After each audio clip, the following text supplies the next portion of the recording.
sila. Anong mga lugar ang meron silang flood control project? So, yung mga kababayan natin hanggang ngayon dugod sa balit, tataka sa napot na talaga. Bakit kami dugod? Paulit-ulit na yung lugar na nasa.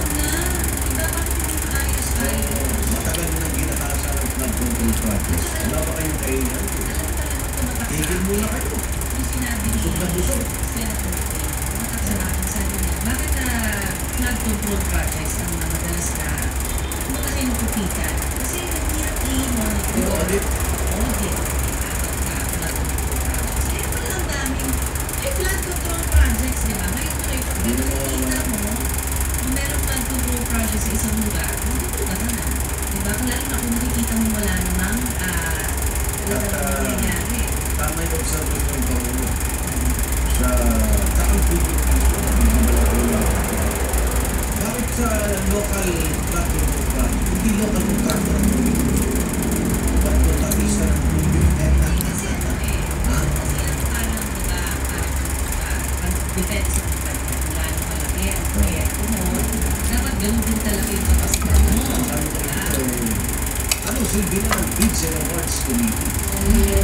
Sila sumasala yan eh. Bakit lahat aprobado dito sa dating limang ng korporasyon? Piting-pitingan. Dahil sila! Local may bagong balita na sa East. Hiling na itutupad na ang pisong provisional ferry place ang nag-transport group.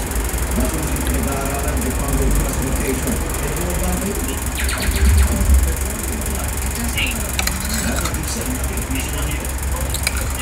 Ang tuloy-tuloy ko ito. Ang sunod-sunod yung mga pagtaas. Kasi tuloy-tuloy na. Diba? Ito naman, pag-ihigpit sa paggamit ng auditing, confidential and intelligence funds, isinulong sa Senado. Talaga, Senado ha? Ayaw yung questionin yung kino-question. Philippine Navy, lalawak sa naval exercises sa Malaysia. Kapitan at ng BRT Suluan, binigyan parangal ng pamunuan ng Philippine Coast Guard dahil sa ipinamalas na husay sa gitna ng paghaharas ng dalawang barko ng China sa Baho de Masinloc kahapon. Yan yung barko ng China ang nakapang kahapon. Dami ng tawa. Kaya pinipigilan ko eh. 124 na police service anniversary. Yeah, 124. Yeah. Sa kagrami yun, araw.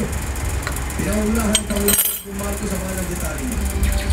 East Avenue Medical Center, iimbestigahan na ang viral post ng isang taana. Kaya ng pasyente sa pagamutan. Mas mahigpit na seguridad pinatutupad sa Kapitolyo ng Aklan matapos ang pamamalin sa Vice Mayor ng bayan ng Ibahay.